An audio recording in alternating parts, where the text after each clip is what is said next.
Welcome to Get Started Investing. In this podcast, we cover all the basics that you need to start your investing journey. Are you joining us for the very first time? Is this the very start of your investing journey? Well, before you dive into this episode with us, our feed is designed to go from the very beginning. So that we strongly recommend that you scroll up and start at episode 1. However, if you are feeling brave, then of course, don't let us stop you diving in. Here at GSI, we unpack all the jargon and the confusing bits. We hear your investing stories with the goal of making investing less intimidating.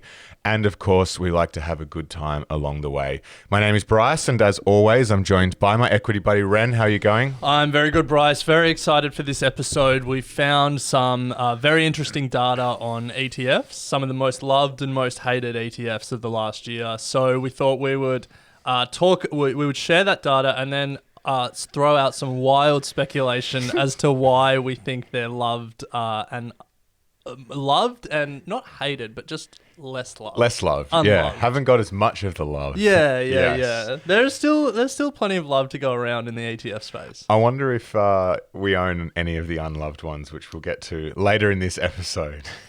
Yeah, good question. Yeah. So before we jump into that, I'm really looking forward to this episode, 5 of the most loved and a few of the least loved. We have some really exciting news.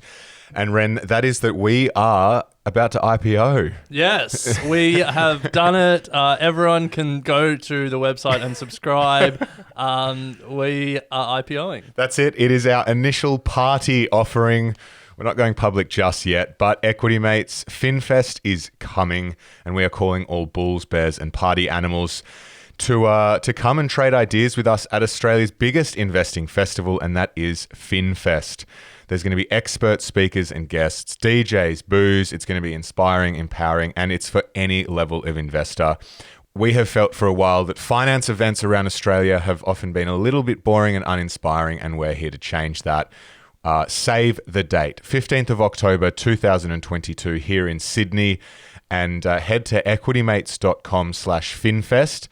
It's going to be in the show notes to register your interest, and we will make sure that we let you know when early bird tickets are on sale. But it's going to be an awesome event, something that Australia has never really seen before. We're bringing the atmosphere of a festival with the, I guess, education and inspiring content of the Equity Mates community and podcasts to help you on your investing journey. So it's going to be epic. We can't wait. Should be great. Go to equitymates.com/finfest to subscribe to the IPO. It'll be the best investment you ever made. Yeah, come and party with us. Come and learn with us. The market will be closed. The bars will be open, and it's just going to be a great Saturday. So we look forward to seeing you then. We're going to let you know plenty of information over the next few months as we get guest speakers. We've got an awesome venue that we'll be announcing soon. So yeah, equitymates.com/finfest to register your interest and subscribe to that initial party offering. We're really, really pumped. Okay, so we've got some data. Yeah, let's do it. And let's start with without the most loved and most hated. As is becoming a tradition for Get Started Investing, I put some polls up on our Instagram, and one data point really surprised me. So I want to ask you, I don't know if you've seen the responses to the polls. Mm-mm. Great. Otherwise, this bit would really fall flat on its face. The first question I asked, do you own an ETF in your portfolio? What do you reckon the response was? Overwhelmingly, yes. Well, yeah. But you want a percentage? Well, yeah. Okay, at least 85% of respondents said that they own an ETF. Okay, you kind of nailed it. 86% said yes, 14% no. But for me, the 14% surprised me these days, because it feels like ETFs are just such a staple of our investing experience that investors of any level, even professional investors, like you look at Ray Dalio's portfolio, and it's just the number one holdings in ETF. The top holdings are all ETFs. It's just like because they're easy to access and they're liquid, and all of the reasons that we love ETFs. I would have actually assumed. I kind of felt silly putting that question up because I thought it would be 100%. So that has really interested me. Yeah, well, I wonder at what stage of the investing journey those people may be, and if the first thing that they've bought is a single stock and they haven't bought anything else yet. Yeah, potentially. Yeah, But yeah, I agree. It feels that if you don't have an ETF in your portfolio, then you're missing a trick. Yeah, but we we're obviously talking about ETFs today because every year more and more ETFs come onto the market. I think there's about 250 listed in Australia at the moment. At least. I think there's over 1,000 listed in the US. Oh, way more. Probably way more, you reckon? I'm pretty sure.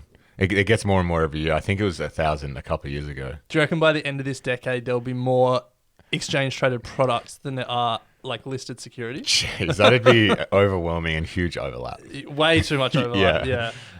But with so much choice, obviously money moves around a lot. There's ETFs that people are buying more of. When money flows to those ETFs, that's called inflows. And then there's ETFs that people are pulling their money out of. And when people pull their money out of ETFs, that's outflows. And so for the past year, for 2021, we have found data of the ETFs with the most inflows and those with the most outflows, net of the two. So headline, there are 5 Australian ETFs that have had over 800 million net inflow. So 800 million more going in than coming out. And 4 that have had over 1 million net outflow. 100 million. 100 million net outflow. 1 million net outflow.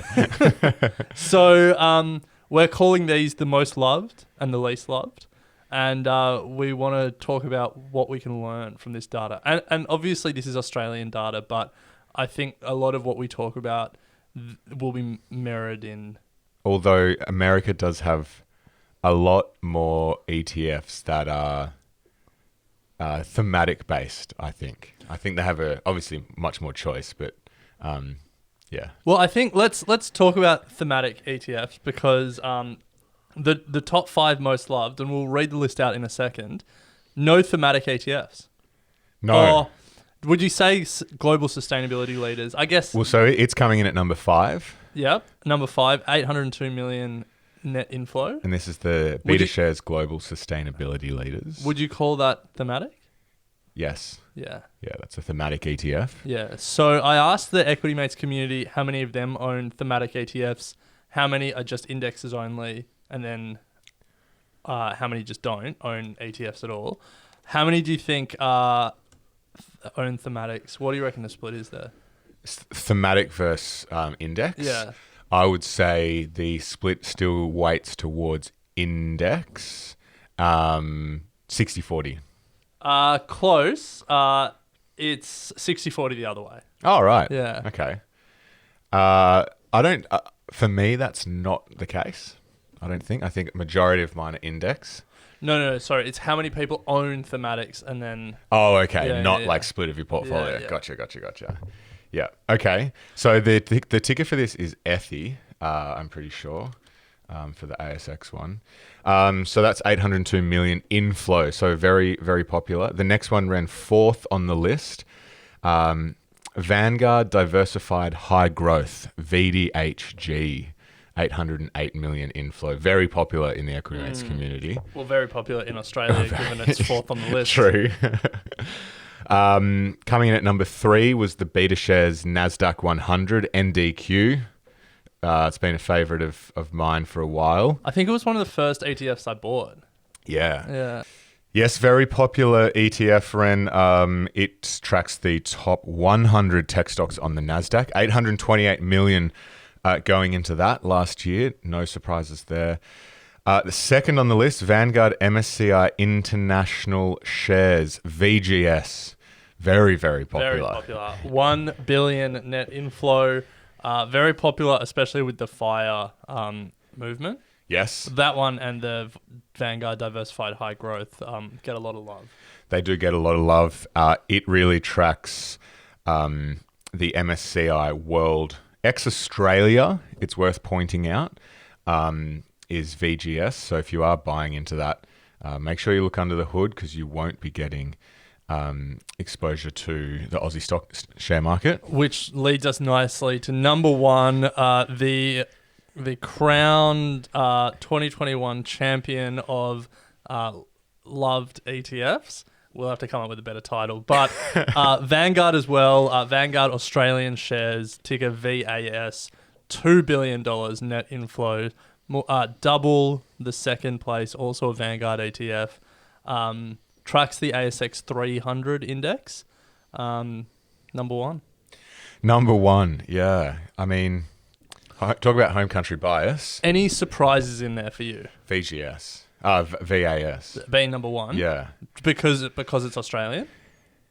Yeah, because it's the Aussie share market. Yeah. But we all know, as I said, home country bias, big sort of cognitive bias for investors. Potentially, but no, I know based on how the community speak about ETFs and what we hear, I'm not surprised with any of those. My big thing was, if you think about the ETFs that launched last year, there was some that got a lot of fanfare. The crypto ones were towards the end of the year, so they didn't have a full run at the year against some of these ones. But throughout the year, we saw electric vehicle ETFs, we saw lithium and battery ETFs, we saw semiconductor ETFs, we saw hydrogen ETFs, some of the biggest hot themes of the moment. But none of them, even though they launched, so they were new, so they were getting all new money, they didn't even compete with these sort of more established NASDAQ 100, Vanguard International, Vanguard Australia.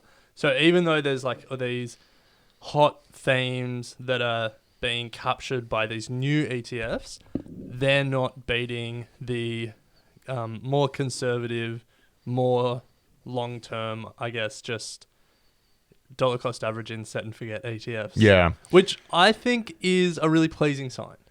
Yeah, well, I mean, there's also probably a lot of superannuation money and all sorts of bits and pieces. Well, that's great. Super funds are investing sensibly. These. Yeah. That's not something to be upset about. No, I'm not upset about it, but I think it explains it. But $2 billion into Aussie shares, I'm surprised there's such a gap there. $1 billion between the next biggest inflow. That's pretty massive. Yeah. So we will unpack some of these because the interesting thing is, Vanguard Australia, number one, there are a number of ETFs that track the same index or very similar indexes. So it's interesting to think about why the Vanguard one is so much loved than, the other, the beta shares, the iShares, the State Street. Because it's not like Vanguard do a lot of marketing. Funny you say that. I actually saw them on TV the other day. Really? Yeah, and I was like, this is interesting. Oh. Yeah, really going for the personal investor, targeting you and I. Right. Okay. Yeah. Well, I take that back. Maybe it is their marketing. But we'll unpack why we think these ETFs are the most loved in a little bit. Yeah. But let's not keep people in suspense. Well, quick question. Of those 5, how many do you have? 1. Yeah, same. Is it the same one? NDQ. Yeah. All right, well, let's go to the least loved. Now, I want to preface here that when we say least loved, we're not saying these are bad ETFs. These are just ETFs that haven't had as much love. And also, we're not saying anything. Yeah, the market is saying this, and we are merely reflections of the market's data. So, number 4 is the self-managed super fund leaders. ASX ticker is SELF. Yeah. Say I've never heard of this. Do you want some information on it? I think it sounds pretty boring, but sure. Well, no, not well. I mean, some may say everything we talk about in investing is boring, so true. That's subjective. Well, what is it? So because I'd never heard of it before. No. Self-Wealth SMSF leaders, ASX ticker SELF, tracks a concentrated Australian equity portfolio with a maximum of 75 stocks constructed using the top self-managed super fund portfolios from a pool of over 80,000. The portfolio is equal weighted and rebalanced quarterly. So they find the best performing self-managed super funds and then reflect their holdings based on their platform. Only Australian. No, it's not. It does. I was trying to figure out, is it on their platform? But I think it's from another data source, or maybe it is from their platform. Right. No, I got a bit lost. It wasn't clear. But yeah, strange ETF. So we've got ASX Self. That's number 4. Ren, coming in at number 3 is the Vanguard Australian Fixed Interest ETF, VAF. Yep, lost net 116 million. If you're not sure what that is, they invest in and have a portfolio of fixed interest products, so government and corporate bonds and all those sorts of products that pay out interest. Invest in debt that pay interest. So not a lot of love there. Coming in second was the iShares S&P 500 Australian dollars hedged. This is interesting. I wouldn't be expecting that, but the ticker is IHVV, 157 million outflow. And then coming in at number one is the iShares Core Cash ASX ticker BILL, net 200 million outflow. That is not surprising for me. No. Given what's going on with inflation and cash not being king, having all your money in a cash ETF. All right, Ren, well, let's quickly whip around the room and get some key headline takeaways from those 9 ETFs that we just went through. So what have you got? My number one, investor tastes are traditional. There were 2 ETFs that hit the $1 billion club, VAS, Vanguard Australian shares, VGS, Vanguard International shares. They're 2 of the most boring ETFs on the market. Vanguard, as an investing brand, is boring. And that's not pejorative. That is as positive as you can be. But like that is their brand. Yeah. And then the most vanilla indexes they're following as well. Yeah. But that investor tastes, that is where investor money is going. Yeah. And that's in the ETF game, that's what matters. And you love to see it. Another one, we speak of Vanguard, and obviously brand does matter, it seems, because it's dominated by beta shares and Vanguard, but Vanguard seem to have the upper hand when it comes to ETFs. 3 of the 4 top funds of Vanguard, in fact, across all ASX ETFs in 2021, Vanguard drew in 30% of net inflows. So I remember they were the brand that I knew first off the bat when we started in investing. They certainly were the ones that everyone spoke about, low cost, index, and they continue to be what seems to be market leader globally in that space. So when I went out to the Equity Mates community to ask these questions, one of the ones I asked was, what's your favorite ETF provider? Just like, forget what ETFs, just tell me of the major brands. So I said Vanguard, Beta Shares, BlackRock, which is iShares, or I spread the love, like I don't care. Yeah. My response would probably be that. Like, I don't really Me too. I love them all, but I care about the product more than the brand. Me too. Who do you think was number one in the poll though? It's got to be between these 2, Vanguard and Beta Shares. Yeah, but who do you think was number one? Vanguard. Yeah, Vanguard. 45% Vanguard, 32% Beta Shares. 45%, wow. 6% iShares. There you go. Sorry, BlackRock. sorry, BlackRock. But yeah, Vanguard, loved by... That's not reflected in my portfolio. I think I only have 1 Vanguard share. It's a property ETF. Yeah, right. Yeah. Okay. Yeah, I've got a couple of Vanguard, few Beta Shares. I spread the love, Nice. And then third takeaway, cash is trash. We know that. No surprise that the least loved ETF is cash, as we said, in the era of inflation. And if you're wondering what inflation is and the impact that it has on your cash, we did an episode a couple of weeks ago, so make sure you go and listen to that to understand all the basics there is to know with inflation. So let's unpack this ETF though, because you say cash is trash, and it was the most unloved ETF, the iShares Core Cash ASX ticker BILL. And so what it does, it employs a passive investment strategy that aims to provide investors with the performance of the S&P ASX Bank Bill Index. And basically what that means is it gets whatever interest it can get on cash. And if you think about your savings account at the moment, empty. Not much. Well, yeah, you're just not a very good saver. That's why it's empty. No, I've got a wedding coming up. But basically, this ETF gets interest on only on instruments that can be sold that day, that are like really truly liquid. So basically, if you think, in our savings account, we can access that money that day, but we get what interest rate do you get on your savings account these days? I think it's barely 1%. I think I get a bonus interest rate of like 0.5% if I like don't take any money out and stuff. So And then, if you lock your money up in a term deposit, Yeah. you get a little bit better. Barely. This ETF isn't even doing term deposits. It's saying only accounts. instruments that I can sell and pull the money out that day. So like the lowest interest rates basically. Since inception in 2017, do you want to guess what the fund has returned? Oh, it can't be more than what we'd get in a bank account. So it can't be more than 1.5%. Yeah. So since 2017, and so obviously interest rates have gone down in the 5 years it's been operating. It's returned 1.02% a year. Yeah. So this is the big question for me with this is if you're going to be investing in this ETF, why not just put your money in a bank account? Yeah. But now I want to defend this ETF. Okay. Because this is an ETF that is operating exactly as it's designed to operate. It is true to label. It tells investors what it is doing, and it does that. Yeah. And that's great. Because you think most ETFs don't do that? No. But I think like we can't rubbish this ETF because it's only got 1.02% a year, because that's what it isn't designed to do. Of course, yeah. It is incredibly like low risk, low return. But when you're constructing a portfolio and you want to have some holding in cash, and maybe this is an easy way to get some interest on that cash, but give yourself optionality if you then, the market falls and you want to sell it and then do something else with it.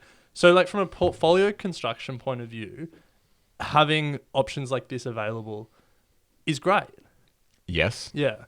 But even on BlackRock's website, on the iShares website, it says this product is likely in bold to be appropriate for a consumer seeking capital preservation with low risk return profile. This product is unlikely in bold to be appropriate for a consumer as a whole portfolio solution. Yeah. So even BlackRock are like, don't go all in. Don't go all in on this. So I think, we're laughing at this because it's the most unloved. It had the most money pulled out last year. It's returned 1% a year. But in its defense, it is operating exactly as it's intended to do. But it's just important to recognize that it's not intended for your whole portfolio. Yeah, of course. Yeah. Not one that is going to be found in my portfolio, that's for sure, Ren. But I can certainly see how it could be used in portfolio construction. Yeah. Now, do you think there's other cash ETFs out there? I know BetaShares have one. Yeah. But other than that, I'm never clicking on the cash high interest options when I'm looking for ETFs. You could say high interest ETFs have low interest. Yeah, very low. No interest for me. No interest. Yeah, so there were a few, but a lot of them have closed. So UBS had one that shut May 2020. Pinnacle had one that shut in June 2020. Perennial had one that shut in July 2021. I'd be shutting them all. But obviously, this one we're talking about, BlackRock, iShares have one, and you're right, BetaShares have one. I think I found a second one from iShares as well, Enhanced Cash. So there's a couple out there. But yeah, if I was an ETF provider, I wouldn't be rushing to make the next one. Nah. Well, not in this environment anyway, that's for sure. Yeah. I'd just be like, BetaShares, BlackRock, you got this covered. Yeah. Well, let's stick on unpacking some of the unloved ones. We did mention SELF, the Self-Wealth SMS Self-Managed Super Fund Leaders, ASX ticker SELF. Let's get into that a bit. You mentioned, Ren, concentrated Australian equity portfolio with a maximum of 75 stocks constructed using the top performing self-managed super fund portfolios from a pool of over 80,000. To unpack that, as I understand it, they've got data of the 80,000 self-managed super funds. So BGL is Australia's largest self-managed super fund software administration platform. Okay. And so BGL have the 80,000 portfolios. Okay. They provide that data to Self-Wealth, and then Self-Wealth use their, quote, proprietary ranking system to rank the portfolios and then build an index out of the portfolios. Okay, and so to be clear, self-managed super funds, so my mum and dad might have their data on this BGL. If they use BGL. If they use BGL, and it'll be in that pool of 80,000. Yeah. And should they have one of the top performing funds? Mr. and Mrs. Lesky returning 150% a year, long oil and iron ore. Yeah. No cash, that's for sure. Self-wealth are like, wow, and these guys are killing it. What's in the water in Wagga? Because this is investing mecca. And so then of those, they're taking stocks from the portfolios, or they're just tracking the performance of 75 portfolios? No, they're taking the stocks from the portfolios and then they equal weight up to 75 of the stocks. And so I don't pay this at all. Yeah, well, I mean, we're going to get there. So if we look at the top holdings, they're obviously equal weighted every quarter, and then some stocks go up, some stocks go down.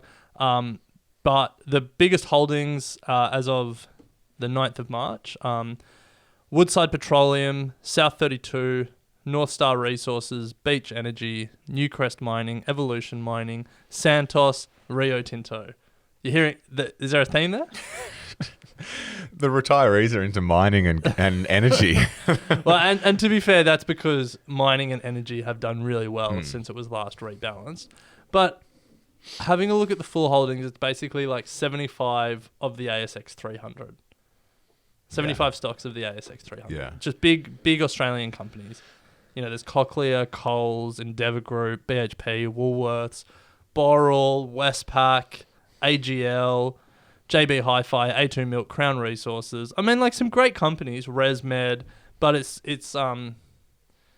would get very close to tracking the ASX 200, but you're also just relying on a strategy built by people who run self-managed super funds with the self-wealth overlay. It's just we're probably talking ourselves out of any self-wealth sponsorship, but hey, that's okay. I think it's worth us asking these questions because I didn't know this super fund existed. Sorry, this ETF existed, and I do have a question about whether it needs to. Yeah, it doesn't. Well, how's it performed? Well, that's a great question, Bryce. Since the self-managed super fund leaders ETF launched, the ASX 200 has returned 6.8% per annum.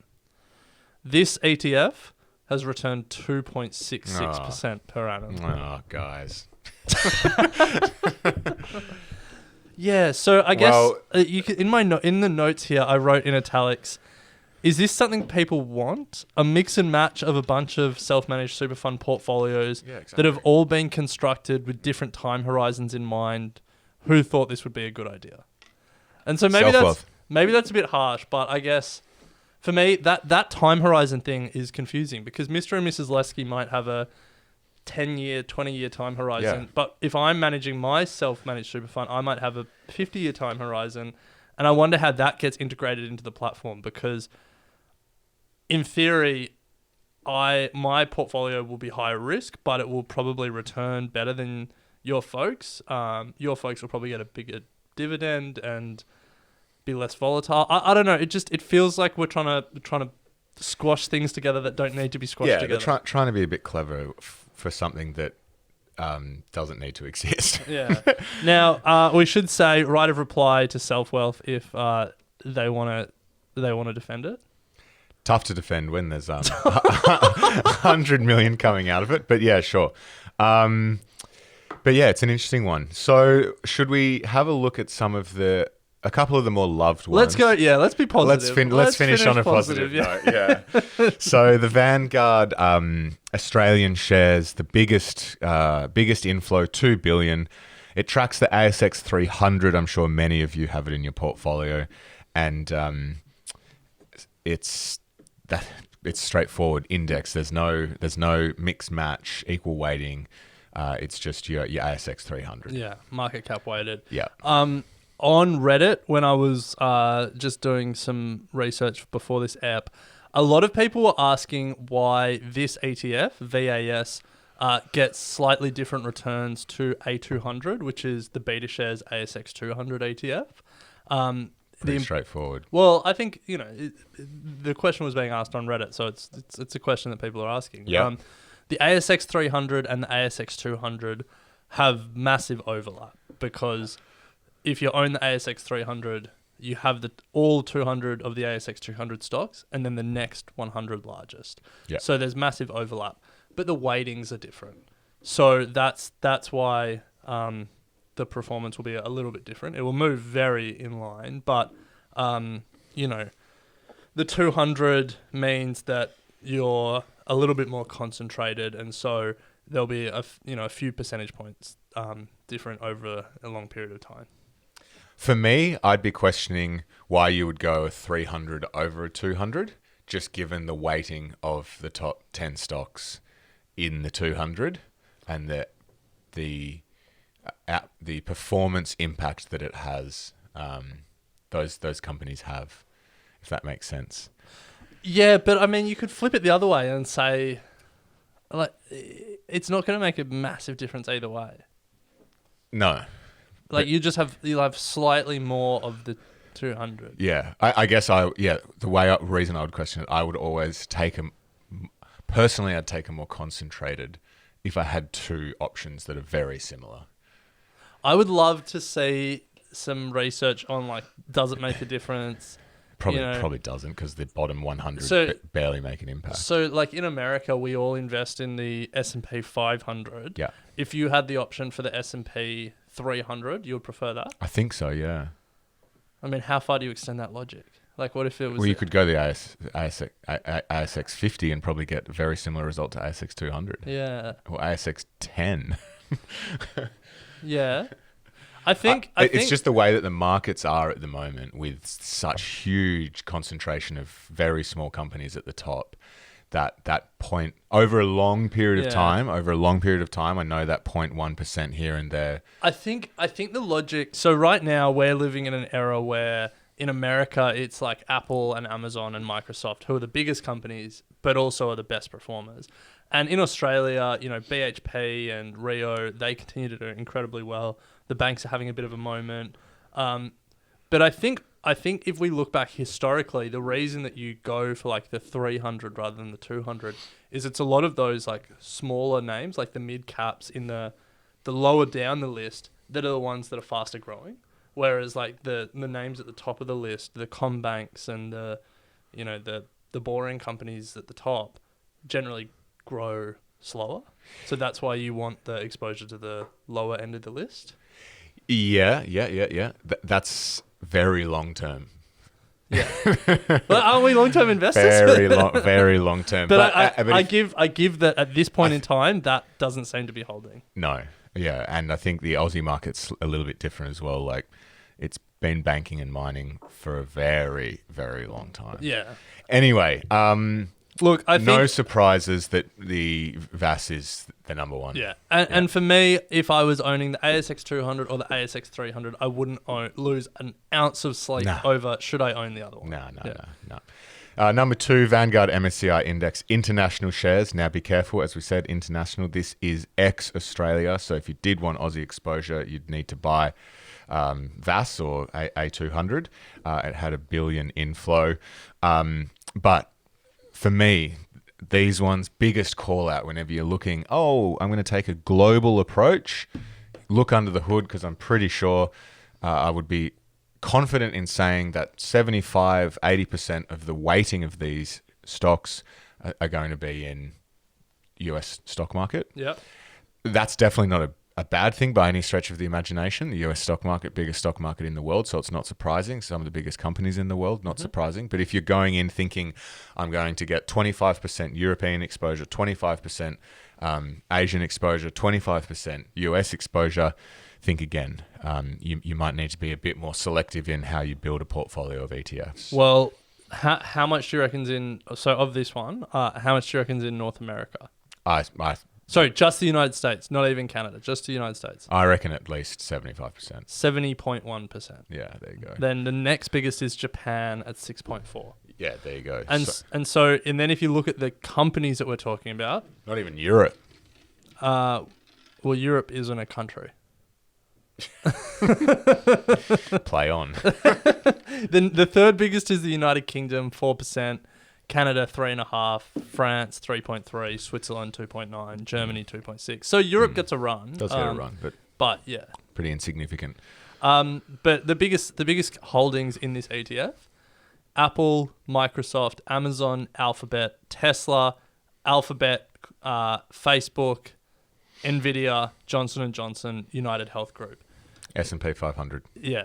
So if you own this ETF, this VGS, and you also own like a NASDAQ 100 or an S&P 500, you just have to be aware that a lot of the biggest names in both of those ETFs are the same. Yeah. Yeah. The way that I think about this is if you truly want international exposure, go out and find the ETFs that will give you direct exposure to those countries or continents, and then build a portfolio around that, i.e. like European ETF that invests in the European, well, I say European, but the London Stock Exchange. So Japan. Go and find an ETF that invests in the Japanese stock exchange, stock market. If you hear in the news that Europe is going to do a lot better than America over the next decade, and you're like, great, I own the Vanguard MSCI International Shares Index ETF. You barely notice it. America will be the driver of those returns. Exactly. Yeah. I think that's important to keep in mind. There's a lot of chat in our Facebook group about ETF overlap. Mark Montfort, big shout out to him. He does a lot of good work on that space. So, ETFtracker.com.au. Yeah, so you can jump into our Facebook group and join the conversation there if you want to, really understand overlap. My concluding thought on overlap, though, is always I would much rather... It's much better to have 2 ETFs with a bit of overlap than no ETFs at all. Oh, of course. Don't let perfection be the enemy of the good. Yeah, exactly. But don't have 5 ETFs that all track the same thing. Better to have 5 than 0. Sure. But anyway, yes, that's going to be your answer to everything. It is, yeah. Well, look... that does bring us to the end. Bit of a longer episode today. Hold on. I know it's a longer episode, but there's one more question I want to ask. Okay. So of the top 4 ETFs, Vanguard Diversified High Growth, BetaShares NASDAQ 100, Vanguard International Shares, Vanguard Australian Shares, the 4 most loved ETFs of the past year. So of those 4, I went out to the Equity Mates community to ask them which they would prefer for the next decade. What do you think was the most popular? NDQ. Second most popular, NDQ. Oh, high growth. Yeah, Vanguard Diversified High Growth. So it actually was the exact opposite of the order that they came in this market data. I have a theory with this, and let's not go down a rabbit hole, but it's like it's just like clickbait titles. It's branding. Yeah, you put high growth in something, but also like diversified high growth because it's diversified, that's safe, but it's high growth. But if you look under the hood of this ETF, anyway, it's not really. Yeah, it's not really. But anyway, well, it is. But it's NDQ. I think has more high growth opportunity. Anyway, that's a whole other conversation. Yeah. Anyway, let's leave it there. It's been a great episode. A reminder, check in your show notes because there's going to be a link to sign up to FinFest, equitymates.com/FinFest. Awesome. It's going to be an awesome event. We're going to have a lot more information coming at you over the next few months, but it is definitely not going to be one that you want to miss. Please rate and review the show when you have an opportunity as well. It goes a long way to helping us grow the show and get it in front of other new beginner investors. And of course, please share the show with friends and family who you think would benefit from listening and starting their investing journey. Equally, we've got a Get Started Investing book that is available for you to buy that goes into a lot more detail around taking that next step and getting you started on your investing journey. But as always, Ren, it's been a pleasure to chat stocks, and we'll pick it up next week. Yeah, sounds good.